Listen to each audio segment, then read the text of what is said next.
Olá, minha gente! Bom dia, boa tarde e boa noite. Bom, você já se perguntou por que o estado de Alagoas depende tanto da cana-de-açúcar? Ou melhor, por que aquele seu amigo com o sobrenome Malta geralmente vem de uma família com grandes propriedades rurais? Ou ainda uma outra questão, por que os moradores que vivem ao redor das primeiras fábricas têxteis, como a fábrica Carmen, eles são marginalizados e seus bairros são esquecidos? Bom, é com o intuito de responder essa e outras questões que esse vídeo está sendo criado, na intenção de contar a história de Alagoas. E aí roda uma vinheta, mas nós não temos vinheta, então eu não sei o que fazer nesse momento, mas vamos lá. Quando a gente fala de história de Alagoas, é necessário a gente voltar na pré-história de Alagoas. E o que é um momento pré-histórico?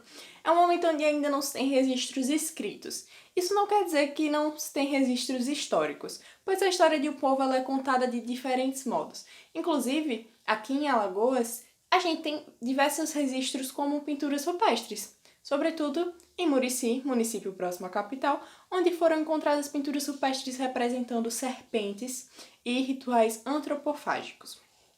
Além disso, é necessário contextualizar a pré-história alagoana de modo geral. Então a gente se volta à arqueologia. E quando a gente se volta à arqueologia, a gente descobre que o primeiro homem ele surgiu na África, pois o fóssil mais antigo encontrado foi o fóssil de Lucy e ele está localizado na África. Logo, diversas correntes migratórias surgiram para teorizar ou para tentar explicar como esse homem ele sai da África e chega nas Américas.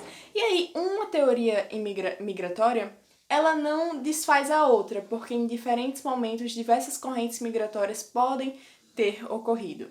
Uma delas é a teoria de Clovis. Essa teoria de Clovis diz que o homem ele sai a pé do território africano, ele passa pela Europa, passa pela Ásia e com o resfriamento na última era glacial, ele atravessa o Estreito de Bering e chega na América. A segunda teoria ela é a da Malásia Polinésia e ela diz que esse homem ele sai em pequenas embarcações atravessando os continentes até chegar na América. Mais uma vez, existem outras teorias e elas não se contrapõem. Vamos lá. Quando esse homem ele chega na América, o fóssil mais antigo encontrado é o fóssil de Luzia. O fóssil de Luzia ele tem características negroides. É um corpo mais baixo, com um rosto mais largo, certo? Contudo, esse é o fóssil humano mais antigo encontrado na América, que está localizado aqui no Brasil. Mas não é o registro histórico mais antigo. Então, quando a gente vai lá no Piauí, a gente encontra registros fósseis anteriores ao de Luzia, que são os de carvão mineral. E quando a gente vem aqui para o litoral e para Alagoas, a gente fala muito sobre a questão dos sambaquis. Ao estudar o guia da história de Alagoas, o guia alagoano, a gente descobre que esses sambaquis eles estão concentrados nas faixas litorâneas e nas faixas de estuário. Isso indica dizer que essas pessoas elas buscavam morar próximo ao mar e também que eles dominavam muito bem a pesca, pois arcadas dentárias de peixes muito grandes, até de tubarões, foram encontrados nesses sambaquis.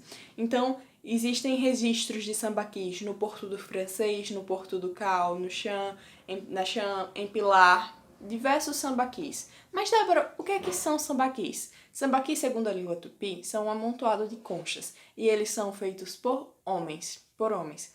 São construções humanas, são construções artificiais. Isso é importante dizer? É importante dizer porque esses sambaquis eles foram construídos por sambaqueiros. Contudo, quando os portugueses invadem o território brasileiro, não são os sambaqueiros que eles encontram, são os índios com outras características. Então, a história acredita, a ciência acredita, que os índios eles tinham mais tecnologia e aí as tribos indígenas elas vão crescendo no território e esses sambaquis ou sambaqueiros, povos sambaqueiros, vão diminuindo. Tanto que quando ocorre a invasão, você não encontra nem esses povos que eram chamados de sambaqueiros, nem povos como o de Luzia, que tem características negroides. Mas os índios que aqui foram encontrados, eles têm muito mais características do norte da China. E aqui no litoral alagoano, são os índios caetés que falam a língua tupi. Então, aqui é a pré-história de Alagoas. Contudo, outros diversos registros eles foram sendo encontrados ao longo do tempo.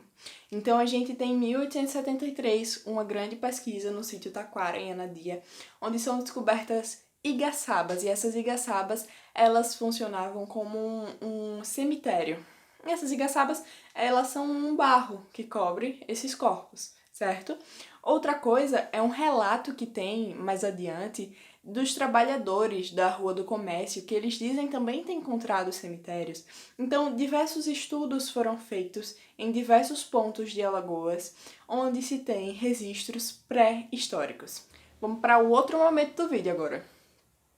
É o momento da dica literária. A dica sobre a pré-história de Alagoas é esse livro. Esse livro ele vai trazer diversos pontos. Então ele vai falar sobre o sambaquis, ele vai falar sobre a questão dos instrumentos de ferro, ele vai falar sobre essa questão das pinturas rupestres encontradas em Murici. Então, esse livro aqui ele é muito importante para contar essa parte da pré-história de Alagoas. Finalizando, eu espero que você tenha gostado desse vídeo. Curte, se inscreve no canal, deixa o seu joinha e compartilha com aquele seu amigo que acha que Alagoas só tem praia. Alagoas tem um litoral e praias belíssimas, mas Alagoas tem uma história riquíssima também. É isso, fiquem bem!